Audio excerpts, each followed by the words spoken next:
할렐루야. 하나님의 은혜와 사랑하심이 날마다 여러분의 삶 가운데 차고 넘치기를 주님의 이름으로 축복합니다. 우리 옆에 있는 분, 서로 옆에 있는 바라보면서 주님의 이름으로 사랑합니다라고 한번 인사해 보실까요? 참 누군가에게 사랑한다는 고백하는 것이 얼마나 쑥스럽고 창피한지 몰라요. 그런데도 불구하고 우리가 습관처럼 해야 될 것들이 있다고 한다면 우리가 이와 같이 입에서 좋은 긍정의 말이 나와야 되지는 않을까 하는 생각을 해봐요. 여러분, 우리 입술에서 부정의 말이 나오면 자신의 삶뿐만 아니라 상대방에게서도 결코 좋은 결과를 맺을 수 없는 것을 우리가 역사를 통해서 분명히 보여주고 있습니다. 그러므로 우리에게 주어진 다른 건 돈은 없어도, 그렇죠? 돈은 못 줘도, 그랬더니 누가 그러더라고요. 말로만 하지 말라. 그럼에도 불구하고 말로 선포하면서 서로 축복하고 하나님의 은혜를 나눌 수 있는 여러분 됐으면 참 좋겠습니다. 우리가 이제 외국을 나가서 미국을 가다 보면은 제가 1불짜리를 이렇게 길거리에 누워 있는 노숙자한테 전달하면 그분이 저를 위해서 축복해 주세요. 뭐라고 하는지 아십니까? God bless you. 다른 건 잘 못 알아들어도 그 말은 아주 분명하게 잘 알아들어요. 왜? 내게 축복해 주는 그 메시지. 비록 본인은 남들한테 구걸을 받을지라도 당신은 하나님이 축복하십니다라는 것들이 그들의 문화 속에 있는 걸 보면서 우리도 최소한 서로를 위하여 축복하고 그리고 최선을 다해서 사랑한다고 고백할 수 있는 여러분 됐으면 참 좋겠습니다. 저는 그것이 아마 그리스도인들이 주어진 또 풍성한 삶의 열매가 아닐까 생각해 봐요. 우리가 예수를 믿는다는 것은 결국 하나님에 대한 천국에 대한 구원의 확신을 가진 그리스도인의 삶을 말하는 것일 것입니다. 물론 우리가 교회를 다니는 그러한 종교인을 말하는 것은 아니에요. 교회를 다닌다고 해서 우리가 예수를 믿는다? 이거는 다시 한번 점검해 봐야 될 얘기예요. 물론 그 기점은 여러분은 계속 말씀드리지만 AD 313년 이후 로마가 기독교로 공식적으로 종교를 인정하고 선포한 그 이전과 이후는 교회가 달라요. 그 전에는 놀랍게도 예수 믿고 그리고 예수를 입으로 시인한 다음에 교회를 공동체에 들어와요. 근데 지금은 어떻습니까? 예수 믿기 위해서 교회에 오는 경우가 대부분이 더 많은 거겠죠. 문제는 뭐냐면 예수 믿기 위해서 교회를 왔는데도 여전히 10년, 20년 오랜 동안 신앙생활을 하는 가운데서도 거듭나지 못한, 구원에 대한 확신을 갖지 못한 수많은 그리스도인들을 주목하게 되어집니다. 그래서 저는 여러분들에게 제자 훈련시키고 말씀 훈련시키면서 구원에 대한 확신을 강조하는 이유도 구원파이기 때문에 그렇지 않습니다. 우리의 생명은 언제 어느 때, 내가 오늘이 나의 인생의 마지막일 때 중요한 것은 내가 천국 백성이 되느냐 안 되느냐는 이 중요한 기로에 있기 때문인 것을 잊지 마시고 자신의 믿음, 구원에 대한 확신, 이것은 조금 더 흔들리지 않고 나갈 수 있는 여러분 됐으면 참 좋겠습니다. 그런데 제가 목회자의 특별한 직업상, 이게 직업이라고 얘기하긴 그렇지만 아무튼 목회자로서는 다른 사람들보다 여러분보다 더 많은 것들을 경험하는 게 있어요. 뭔지 아십니까? 죽엄이라는 자리예요. 죽엄이라는 것은 죽은 시신 앞에 서 있을 때의 자리가 다른 사람들보다는 더 많은 경험을 하게 되어집니다. 그런데 감히 이분이 천국 갔는지 안 갔는지는 알 수 없지만 제가 공통적으로 느끼는 감정이 있어요. 감동이 있습니다. 뭐냐면 이분이 똑같은 죽음을 맞이했습니다. 여러분, 특별히 암으로 마지막 죽음을 거둘 때는요, 물론 여러 가지 현상들이 있지만 정말 고통스러워요. 골수에 전이 되어진 암, 폐암 환자들 얼마나 죽음을 앞두고 고통스러워하는지 모릅니다. 그런데 놀라운 것은 하나님 믿는 사람들의 공통된 특징의 표정들을 제가 보게 되어져요. 죽음의 순간은 죽음의 고통이 아니라 그 속에서의 참된 평안한 모습들, 마치 그 얼굴의 표정은 고통으로 일그러진 모습이 아니라 마치 편안하게 잠을 자는 그런 표정들의 모습들을 참 많이 목격하게 되어집니다. 임종의 순간을 통해서 하나님께서 그의 참된 구원으로 그 길을 인도하시고 있다라는 것을 개인적 목회자의 체험이기 때문에 이건 정답이라고 말할 수는 없지만 그럼에도 불구하고 많은 죽음 앞에 서 있었던 제 입장에서는 수없이 그것을 목격하게 되어집니다. 그런데 목사로서는 이것 때문에 또 고민이 하나 있어요. 뭐냐면 기독교의 신앙, 이 믿음이라는 것은 죽음의 순간에서만 평안을 주는 것일까? 천국을 가기 위한 도구로서만 끝나는 것일까? 이 고민을 하게 되는 거예요. 왜? 구원을 받은 하나님의 백성들이 죽음의 순간에서 평안한 모습, 그것 말고도 왜 내가 살아있는 동안에, 내가 숨쉬고 있는 삶 속에서는 왜 이런 평안함을 누리지 못하고 경험하지 못하고 또 이 풍성함을 나누지 못할까라는 목회적 고민이 사실은 있습니다. 그렇다면 예수 믿는 구원이라는 것은, 예수가 믿는 그 믿음이라는 것은 죽음을 위해서만 필요한 것일까? 라고 생각하지는 않아요. 하나님에 대한 구원은, 그리고 믿음은 내가 삶 현장, 즉 죽음의 순간에서 평안함을 누리는 것, 즉 천국을 가기 때문에 평안한 것만이 아니라 내가 비록 현실 속에, 풍랑 속에, 고통 속에 있을지라도 세상이 줄 수 없는 참된 평안과 평강을 풍성히 누릴 수 있는 것이, 그것이 진짜 믿음이고 그것이 진짜 신앙은 아닐까라는 목회적 고민을 하게 됩니다. 왜요? 믿음이 있다라고 하는 많은 다수의 사람들을 보니 삶의 현장에서는 힘들고 어려울 때 오히려 믿지 않는 사람하고 별 차이가 없다는 것을 저는 수없이 목격하기 때문에 이런 고민에 목회적 고민을 하고 있는 것이죠. 저도 사회생활하고 예수 믿지 않았던 잠시의 시간들이 있었을 때에 믿지 않는 사람과 믿는 사람의 차이가 분별이 안 될 때가 사실 정말 많이 있거든요. 그렇다면 믿는 것은, 구원받는 것은 천국 갈 때만 필요한 것일까? 그것만은 아닐 텐데 라는 목회적 갈등과 고민을 하고 있습니다. 오늘의 현실 앞에서 기독교라는 그 신앙, 그 믿음은 오히려 더 무기력하고 무능력해 보이는 경우들을 종종 보게 되어집니다. 왜 하나님께서 우리에게 주신 믿음, 하나님의 구원을 주시는 이 확신은 왜 우리 삶 속에 진정한 평안, 그 기쁨, 그리고 또한 능력의 삶을 살지 못하고 있을까라는 그런 목회적 갈등과 고민을 사실은 하고 있습니다. 왜요? 뭐 저 혼자 신앙생활한 거라면 문제가 되지 않아요. 그러나 목회라는 입장에서는 여러분들이 그 믿음에 대한 후원과 확신을 가지고 삶의 현장에서 내가 화낼 만한, 분노할 만한 일이 있었을 때 똑같이 분노하는 것이 아니라, 슬픈 일이 있을 때 똑같은 세상 사람과 똑같이 슬퍼하는 것이 아니라, 그 슬픔 속에서도, 고통 속에서도, 분노할 만한 상황 속에서도 세상이 줄 수 없는 참된 평안과 기쁨을 가지고 세상 사람과 뭔가 다르게 삶을 살아가는 그리스도인의 삶의 모습이 있어야 되지는 않을까? 성도들이 그런 삶을 살아야 되는 것이 마땅한 것이 아닐까라는 목사로서의 목회적 갈등과 고민을 사실은 하고 있습니다. 그렇기 때문에 저는 이 분석하는 걸 좋아하는 스타일이에요. 이유가 뭘까? 원인이 뭘까를 사실 수없이 30년 가깝게 고민하면서 여기까지 온 것이 사실이기도 합니다. 그러나 한 가지 분명한 것은, 저는 오늘 시편 81편에 기록되어 있는 것처럼 그 원인은, 그 이유는 분명하게 성경을 통해서 말씀하고 있어요. 뭐라고 얘기하고 있습니까? 바로 11절의 이야기인 거예요.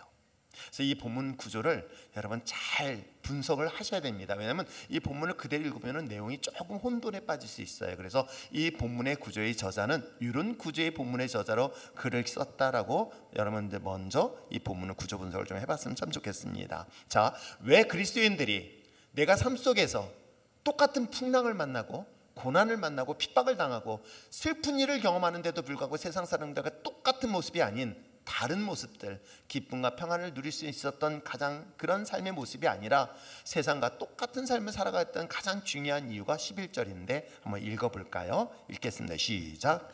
내 백성이 내 소리를 듣지 아니하며 이스라엘이 나를 원하지 아니하였도다. 그렇습니다. 아니, 하나님의 백성이 상관없는 사람들이라면 상관없어요. 근데 오늘 본문에 기록된 것처럼 뭐예요? 내 백성인 거예요. 누구의 백성? 하나님의 백성을 말하고 있는 거예요. 여러분, 세상 사람들의 백성과 하나님의 백성은 다르다는 걸 제가 선두에 여러분에게 말씀드리지 않았습니까?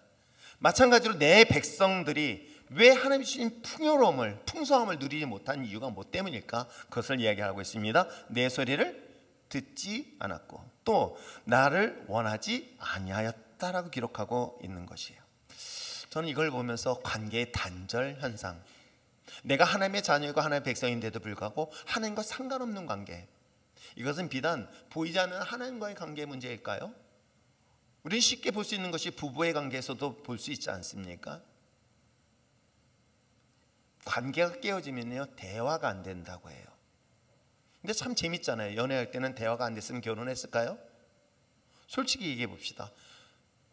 또 이거 한 사람 질문하면 또 곤란하지만 좌우지간, 여러분 연애할 때 결혼하기 전만 하더라도 대화가 잘 됐으면, 안 됐으면 결혼했을까요? 안 했을까요? 모습이에요. 어땠을 것 같아? 대화가 잘 됐겠죠?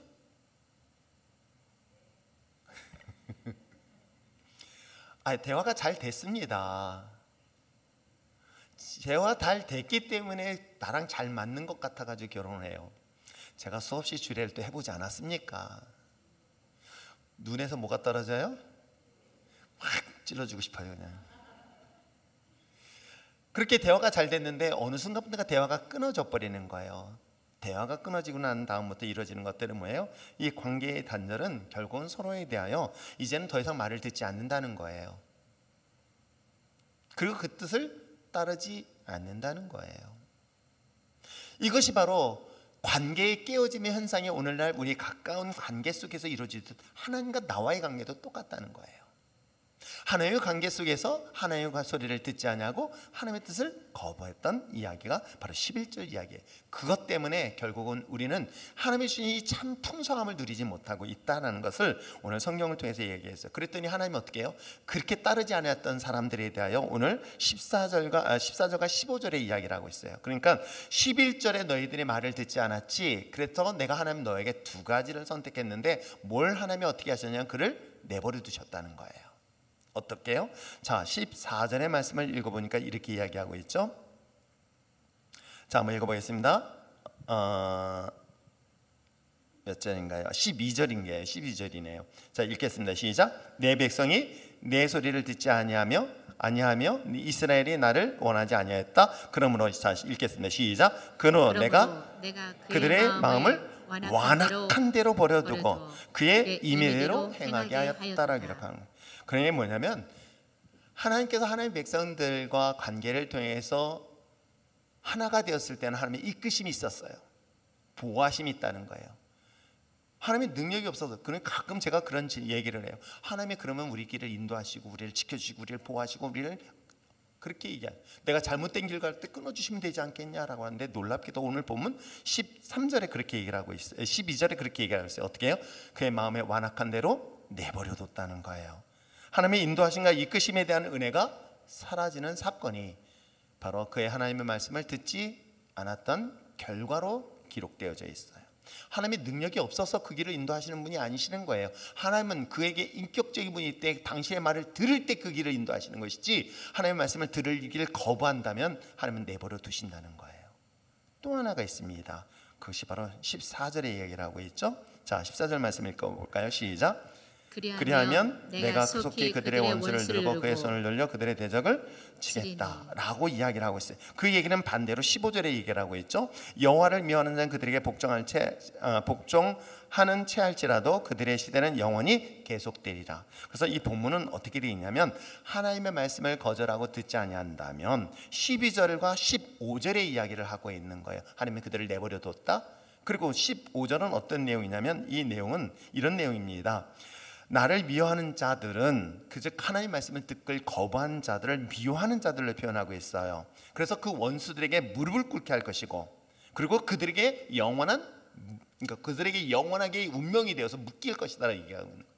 그러니까 하나님의 말씀을 듣지 않는다는 것은 결국 하나님을 미워한다는 것이에요. 하나님의 뜻을 거절한다는 것은, 따르지 않는다는 것, 하나님을 미워하는 것으로서 하나님께서 평가를 하시고 그를 내버려 두셨습니다. 12절에. 그리고 15절에는 어떻게 하셨다? 그들을 원수에게 그냥 맡겨버린다는 거예요. 사단의 권세에 묶여버리게 한다는 거예요. 우리 인생에서의 고통과 괴로움의 원인이 바로 그러한 원인 때문에 이루어지고 있다는 것을 성경은 분명히 기록하고 있습니다. 그런데 참 놀라운 것은, 하나님이 이것을 그렇게 하는데도 불구하고 오늘 본문에 기록된 10절의 이야기를 하고 있는 거예요. 어떻게? 10절 한번 큰 소리 읽어보시길 바랍니다. 시작. 나는 너를 애굽 땅에서 인도하여 낸 여호와 내 하나님이니 내 너 입을 입을 크게 열라 내가 채우리라 채우리라. 하였으나. 참 재밌네요. 하였으나예요. 하였으나. 그런데 그 부분은 읽지 말고 그 앞으로는 채우라는 그 하나님의 말씀을 들으세요. 하나님께서 내 입을 크게 벌려, 입을 크게 벌리면 내가 너 채워줄게 라고 하나님이 말씀하신 것이 하나님의 우리에게 주신 약속이에요. 근데 그 하나님은 어떤 분이라고 얘기하고 있습니까? 오늘 앞부분에 기록된 것처럼 애굽에서 너희를 취업했던 하나님이라고 얘기하는 거예요. 애굽 땅에서 고통 속에 신음하는 그들을 기적과 능력과 표적을 통해서 그들을 구원하셨던 하나님. 그리고 광야 40년 동안에 그들에게 있어서 입을 옷과 신발 하나 헤어지지 아니하고 그 모든 것들을 채우시고 풍성하게 채우시는 하나님의 은혜를 경험했던, 그리고 인도하셨던 그 하나님, 때에 따라서는 이방인의 적들을 물리치시기도 하시고 또 강을 건너게 하게 하시기도 하시고 또한 사나운 짐승을 또 보호하신 그 하나님, 그 하나님께서 약속하시고 있는 거예요. 내 입을 크게 벌려라. 그럼 내가 너에게 채워주겠다. 근데 그 말을 들었다 안 들었다? 안 들었다고 11절에 기록하고 있는 거예요. 그 말을 듣지 않음으로 인해서 하나님 내가 너를 12절에 버렸고 15절에 내가 이방인들의, 즉 원수들에게 영원토록 묶이게 하겠다. 이렇게 기록되어져 있는 거예요. 사랑하는 성도 여러분, 그러므로 오늘 저와 여러분의 하나님의 자녀여 하나님의 백성으로서 하나님의 신실하신 그 하나님을 믿고 그 하나님의 말씀대로 입을 크게 벌려 하나님의 채우심을, 즉 풍성함을 누리며 살아갈 수 있는, 즉 죽음을 위한 신앙과 종교가 아니라 내 삶 속에서도 하나님의 풍성함을 채우고 누리며 나눌 수 있는 저와 여러분 되시기를 다시 한번 주님으로 부탁드립니다. 그것이 풍성한 하나님의 주신 은혜를 누릴 수 있는 거룩한 자녀가 아닐까요? 저는 그런 삶을 살아내는 저와 여러분 됐으면 참 좋겠습니다. 그랬더니 하나님은 두 가지를 또 약속하셨어요. 그것이 14절과 16절인 거예요. 그러니까 이 본문의 구조는 이렇게 돼 있어요. 너 입을 크게 벌려, 그럼 내가 너한테 채워주겠어. 어떻게 채워주실까? 14절과 16절의 내용인 거예요. 그런데 너가 말을 안 들었어. 11절에 말을 안 들었어. 그랬더니 12절과 15절을 이야기하면서 너희들에게 이렇게 말을 들지 않았을 때는 내가 내버려두고 이방인의 소리, 그러나 내 말을 듣고 입을 크게 벌려 너가 그 하나님 말씀대로 듣고 따른다면은 뭐라고 했어요? 14절 한번 읽어볼까요? 읽겠습니다. 시작. 그리하면 내가 속히 그들의 원수를 누르고 내 손을 돌려 그들의 대적들을 치리니. 그렇습니다. 내 삶을 묻고 있는 것들이 얼마나 많아요. 여러분 인생에서 얼마나 많은 장애물들을 만나게 되는지 몰라요. 우리 인생에서 내 눈에 보이지 않지만 어디든지 내 삶에 얼마나 많은 다양한 문제 속에 고통을 당하는지 몰라요. 삶의 장애물들이 무엇이 있을까요? 물질, 경제적인 것 또한 우리 인생에서 큰 장애물로 사실은 드러나고 있습니다. 그래서 하나님께서 그 물질의 장애물을 극복해 주시기 위해서 만나 매출하기, 그들에게 필요한 모든 것들을 공급하시는 하나님의 역사를 분명히 하나님께서 해결해 주셨던 걸 볼 수 있어요. 또 우리뿐만 아니라 하나님 우리 인생에서 또 다른 장애물이 무엇일까요? 건강 아닐까요? 건강도 어찌 보면 우리 인생의 신앙생활에서 큰 장애물이 되고 있는 것. 제가 오늘 아침 성경 공부할 때 나훈아 씨가 옛날에 언젠가 바지를 내렸다고 하길래 나도 그 생각나서 내가 오늘 바지를 내려서 나의 상태를 보여주겠다. 사람은요 이렇게 아플 때 이렇게 겉에서 입에서 막 이게 나거나 뭐 좀 표시가 나면 우리 목사님 얼마나 피곤하고 막 이런 소리 들었는데 이 껍데기는 멀쩡하거든. 그러니까 근데 지금 다리 허벅지에 피멍이 들어가지고요 사진을 영상으로 한번 올려달라고 하려다 참았어요. 근데 저는 이제 이 피가 안 멈춰요. 혈류증을 앓는 게 아니라 약을 지금 먹고 있다 보니까 어디 주사 맞더라도 남들은 5분이면 지혈이면 되는데 저는 30분 이상을 지혈을 해야 돼요. 한참 붙잡고 있어야지만이 피가 멈추는데 이것 만약에 떼어놨다가는 나중에 피가 터져가지고 멍들고 난리 나거든요. 근데 걷다가 순간이에요. 다리가 이 약간의 근육에 이렇게 찔릿한 거 있잖아요. 그래서 이게 아프다 생각했는데 이게 아프니까 장애인 문질렀겠죠. 그리고 근육 풀어준다고 풀어줬고, 근데 그 다음날 아침에 보니까요 허벅지가 피가 가득 차 있는 거예요. 나 지금 이런 상태야. 걱정하는 눈빛이 아니야.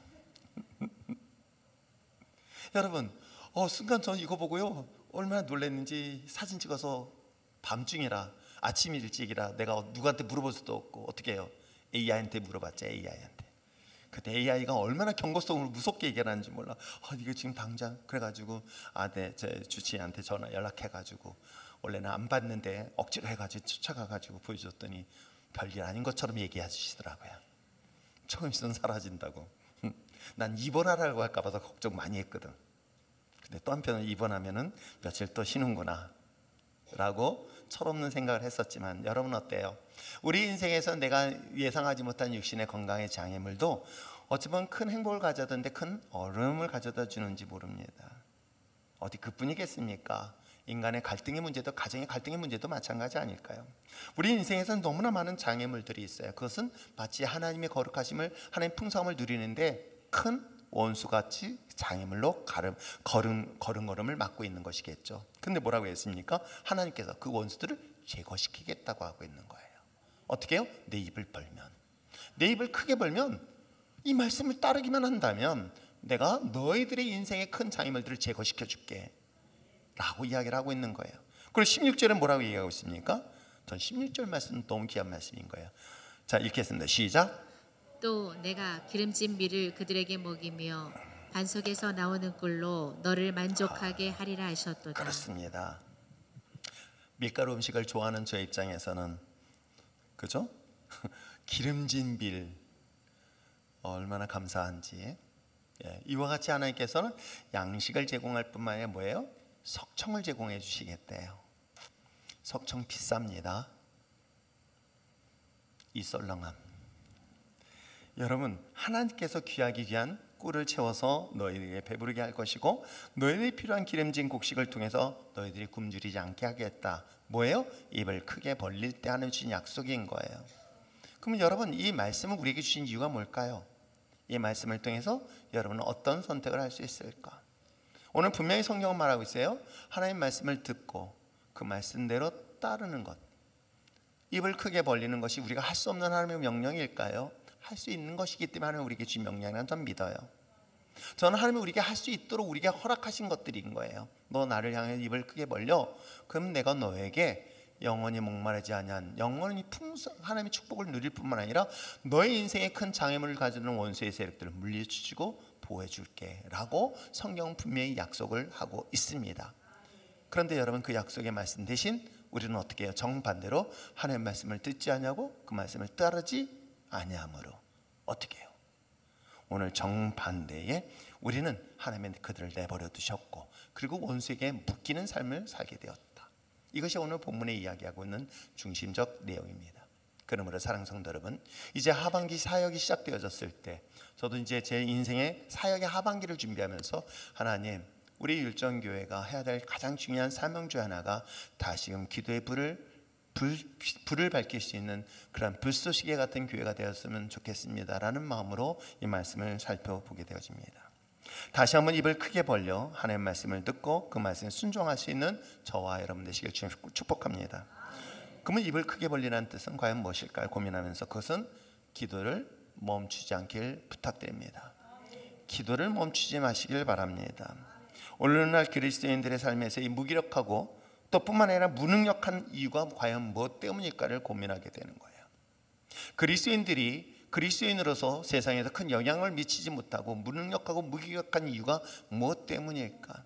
믿음에 대한 한 여인을 통해서, 믿음에 대한 한 사람을 통해서 역사는 수없이 바뀌어왔는데도 불구하고 우리 믿는 사람들이 있다라고 하는 한국 교회 안에 왜 무기력하고 무능력해서 이 세상을 변화시키지 못하고 있는 이유는 과연 무엇 때문일까? 하나님께서 풍성한 은혜와 축복을 주셨을 때 그것을 또한 누리지 못하는 이유가 무엇 때문일까? 그는 기도 소리가 점점 줄어들고 있는 것은 아닐까? 아니, 어쩌면 기도 소리가 더 이상 들리지 않는 이 시대적 상황들을 우리는 한 번쯤은 진지하게 고민해야 되지는 않을까?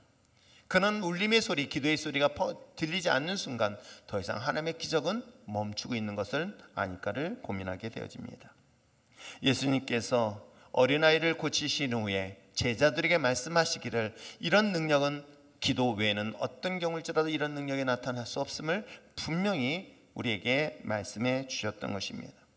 애굽에서 이끌어내셨던 그 하나님의 놀라운 기적의 역사 속에서는 지금도 여전히 우리 삶 속에서 놀라운 역사로 나타나게 될 줄 전 믿습니다. 여러분, 종교는 이론이 아니고요, 우리 정서적 어떤 그런 교양 종류의 이야기가 아닙니다.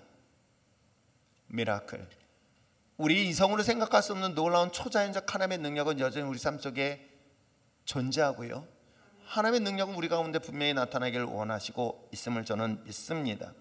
이것은 할 수 있는 것은 오직 하나밖에 없다, 보다 기도 외에는 없다는 것을 말하고 있는 것입니다. 이스라엘의 멸망, 그 역사적 배경 뒤에는 잘 살펴보시길 바랍니다. 이스라엘이 멸망합니다.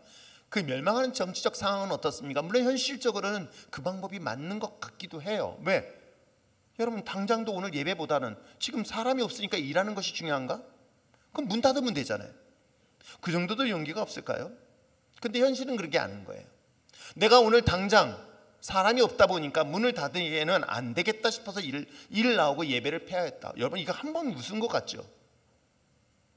이스라엘이 그랬던 거예요. 지금 이 정치적 상황 속에서 위기를 만나겠습니다. 그랬더니 당장 이 위기의 문제를 하나님 앞에 부르짖어 기도하면 해도 되는 건데, 하나님 돌아와서 하나님 도와달라고 한 번만 해도 되는데, 그들은 어떻게 하는지 아십니까? 아수를 향하여, 바벨을 향하여 손을 듭니다. 이방인들에게 도움을 요청합니다. 물론 정치 외교적으로는 그것이 굉장히 지혜로운 방법일 수 있어 보이지만 결국은 그로 인하여 이스라엘은 그 선택은 멸망으로 끝을 나는 것이 이스라엘 역사인 것이에요. 무엇이 지혜인 줄 아십니까? 물론 세상 사람들은 미련하다고 이야기합니다. 심지어는 중직자일지라도요, 기도한다고 되냐고, 지금 이 상황에서 기도해야 되냐고 라고 하는 소리를 저도 수없이 듣게 됩니다. 그러나 여러분, 위기가 있을수록, 큰 어려움이 있을수록 이걸 극복하고 이겨낼 수 있는 방법은 오직 하나님 앞에 기도하는 방법밖에 없다는 것 잊지 마시기를 부탁드립니다. 기도는 우리에게 영적인 호흡과 같기 때문에 그렇습니다. 기도를 통해서 하나님의 놀라운 역사는 여전히 우리 삶 속에 이루어지게 될 줄 믿습니다. 그런데도 불구하고 기도가 멈추는 이유는 딱 두 가지 때문이에요. 기도가 점점 줄어드는 이유는 딱 두 가지 이유 때문인데, 하나는 평안하기 때문에 그래요. 문제가 없기 때문인 거예요. 어찌 보면 오늘 우리 삶 속에서도 그런 모습이 아닐까요? 지금 큰 문제가 없는데 뭐하러 굳이 기도하러 갈까? 굳이 큰 어려움이 없는데 왜? 아무런 문제가 없거든요. 그렇기 때문에 기도하는 소리들이 점점 줄어들고 있는 것 또한 사실이기도 합니다. 제가 이제 마지막으로 기도하면서 꿈꾸고 있는 것들이 있어요. 우리 형님 목사님이 계시지만은 당시에 장엄어치 30년 전에 금오지엘 감리교회 철야 예배 기도 시간은 평소보다 더 많았어요. 10시 반부터 시작되던 철야 예배는 보통 2시 넘어서까지 끝나요. 그 많은 사람들이 모였는데 1층, 2층까지 가득 채워졌어요. 물론 그때 형님이 찬양 예배 인도하고 앞에서 찬양 인도하고 기도했던 그 모습들, 지금은요 사라져버렸어요. 한국교회 기도원들이 이미 다 문을 닫았어요. 이유는 뭘까? 광야의 긴 여정을 갈 때는 하나님은 이스라엘 백성들을 불기둥과 구름기둥으로 인도하시고 보호하셨습니다.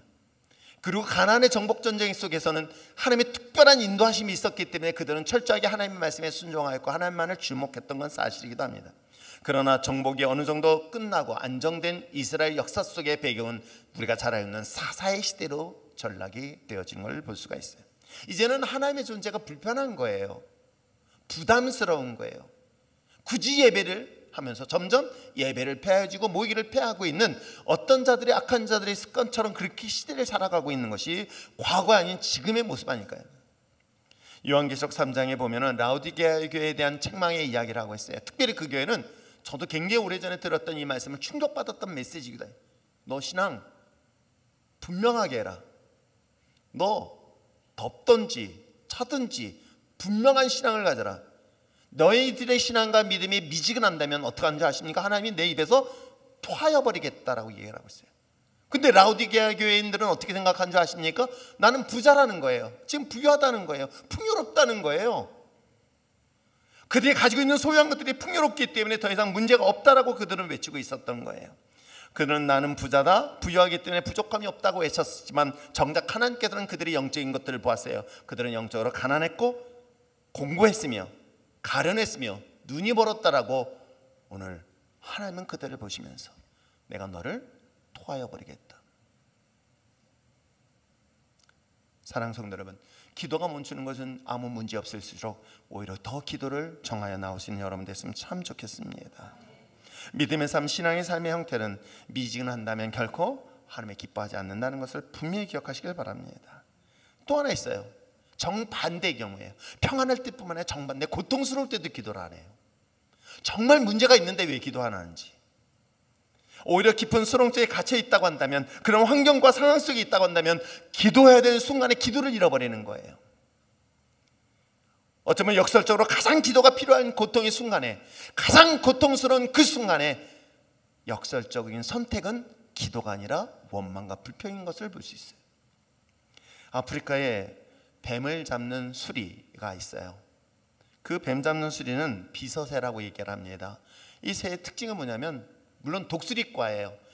멀리 산 높은 하늘을 날리다가 두더지라든가 뱀이 지나가면 손살같이 날려서 그걸 잡는데요. 그래 잡아가지고 어떻게 해요? 땅에 주저앉아서 그걸 먹는데 뜯어먹는다는 거예요. 근데 문제는 뭐냐면 이 독수리는, 이 수리는 그야말로 사나운 짐승이 달려올 때 어떻게 도망간 줄 아십니까? 달려가더래요. 좀 전에 얘기했죠. 독수리과예요. 그 높은 하늘에서 그 날카로운 부리로 그 짐승들을 잡아서 그러면서 자기 먹이를 상고했던 그런 날렵한 독수리과의 짐승이 막상 사나운 짐승이 달려오고 이리가 달려오면 어떻게 하는 줄 아십니까? 도망가더라는 거예요. 어떻게 해요? 날아가는 게 아니라 뛰더라는 거예요. 그래서 잡혀 먹어 죽는다. 자신이 나른다는 걸 잊어버린다는 거예요. 그 얘기는 뭐냐면 어찌 보면 오늘 그리스도인들에게 주신 기도의 능력은 바로 여기에 있는데 정작 위기 상황 속에서 그들을 잊어버리고 있다는 것을 이야기를 하고 있는 것입니다. 기도는 그러므로 주님 오신 날까지 멈추지 않길 부탁드립니다. 또한 기도를 계속할 뿐만 아니라 여러분 기도할 때요 지혜로운 기도가 있어요. 하나님의 마음에 감동을 줄 수 있는 기도가 있어요. 누구는 밀어내서 기도가 더디되어지는 경우가 있냐면 기도를 빨리빨리 응답받는 방법들이 사실 있어요. 이게 조금 지혜예요. 하나님이 기뻐하는 기도, 하나님 원하시는 기도들이 있어요. 우리 그런 거 있잖아요. 아이들도요 자기 것만 하면요 그 사람은 주는 거 싶어도 주기 싫을 때가 있어요. 근데 어떻게 하는지 아십니까?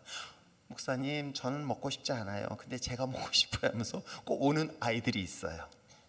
나는 괜찮아요 목사님 저 안 주셔도 되는데 이 아이는 꼭 줘야 돼요 라면 어떻게 해요? 걔 것까지 주지 않으면 안 된다는 거죠. 저는 안 먹어요 하는다면 하나라도 더 주게 되어지죠. 여러분 하나님 마음을 감동시키는 지혜로운 기도가 있어요.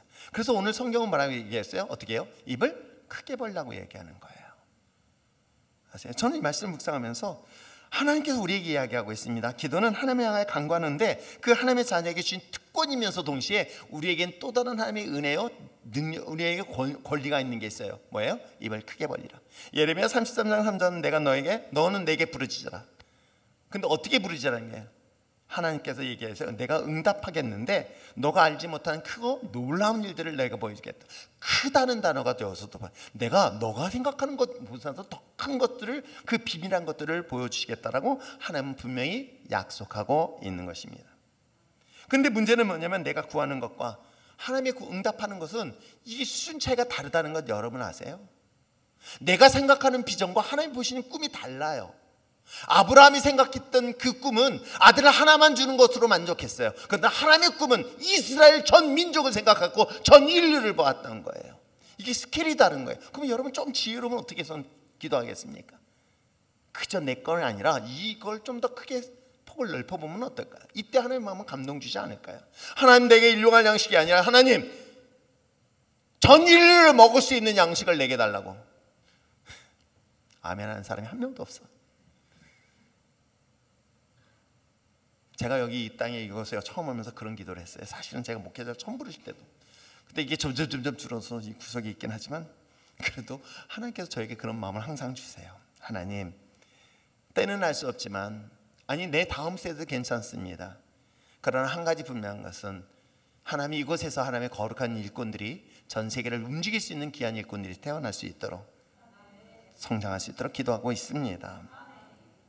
그러므로 기도는 또한 지혜가 필요한데 하나님의 뜻이 무엇인지를 분별하고 그걸 깨닫는 그런 지혜로움은 결국 말씀밖에 없다는 것을 알게 되어집니다. 기도의 크기만큼 하나님께서 채우시겠다는 신실하신 저는 그 하나님을 믿어요.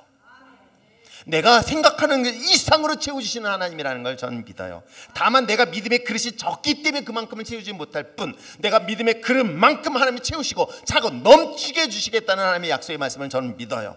오늘 성경 본문에 기록하고 얘기했습니다. 너 입을 크게 벌려라 라고 한다고 어떻게 내가 널 마음껏 채워주시겠다라고 하는 거예요. 저는 이 말씀이 얼마나 저에게 큰 감동과 감격이 있는지 몰라요. 제발 겸손을 가장한 교만한 것을 버려버리고 오히려 하나님의 거룩한 욕심을 가지고 기도할 수 있는 여러분 됐으면 참 좋겠습니다.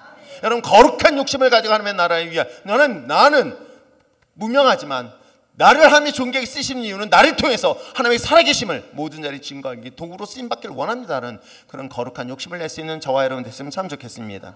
하나님의 자녀에 대한 기도도 마찬가지고요. 여러분 자녀를 위한 기도도 마찬가지예요. 더 멀리 더 높이 바라보면서 선포하고 기도할 수 있는 여러분 됐으면 참 좋겠어요.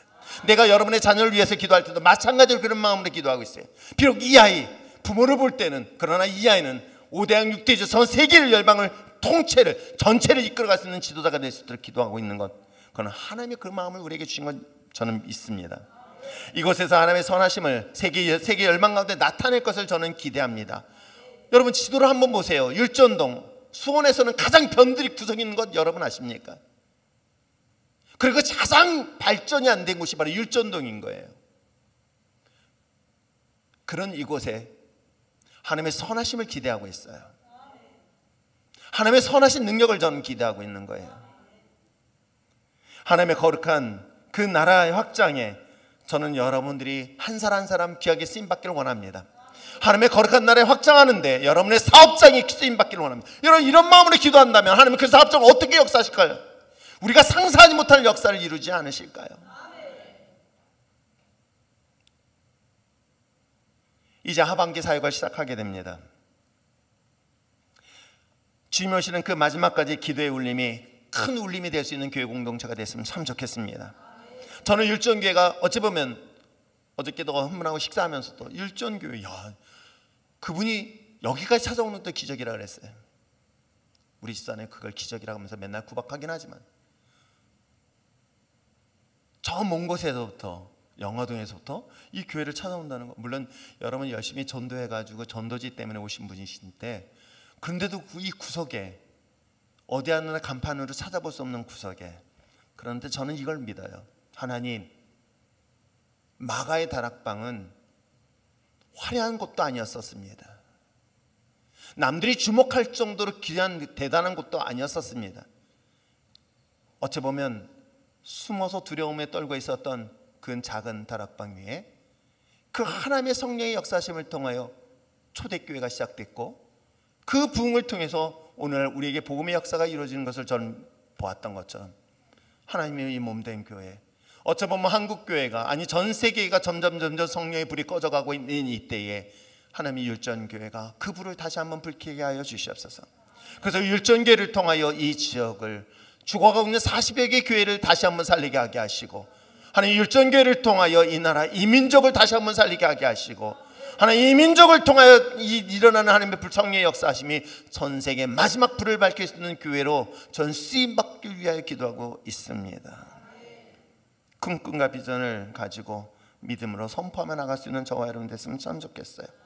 그러기 위해서 정한 시간과 정한 장소, 끝까지 주님 오시는 날까지 마지막 성령의 불이 이곳에서 활활 타오르는 그 순간, 그리고 이 세계 열방의 그 불이 확산되는 것을 믿음의 눈으로 바라보며 선포하며 강력한 성령의 기름 부으심을 위해서 기도를 포기하지 않아 나갈 수 있는 우리 신앙 공동체요 율전교회 되어지기를 주님을 축복합니다. 여러분 자녀들에게 성령을 유산으로 물려주시고 믿음을 유산으로 물려주십시오. 기도의 유산을 물려주십시오. 돈을 물려주거나 여러분 다른 걸 물려주지 마십시오. 믿음과 신앙을 통해서 여러분의 신앙이 다음 세대까지 성령의 불의 능력으로 활활 타오를 수 있는 거룩한 교회에 쓰임받기를 주님을 축복합니다. 기도할까요?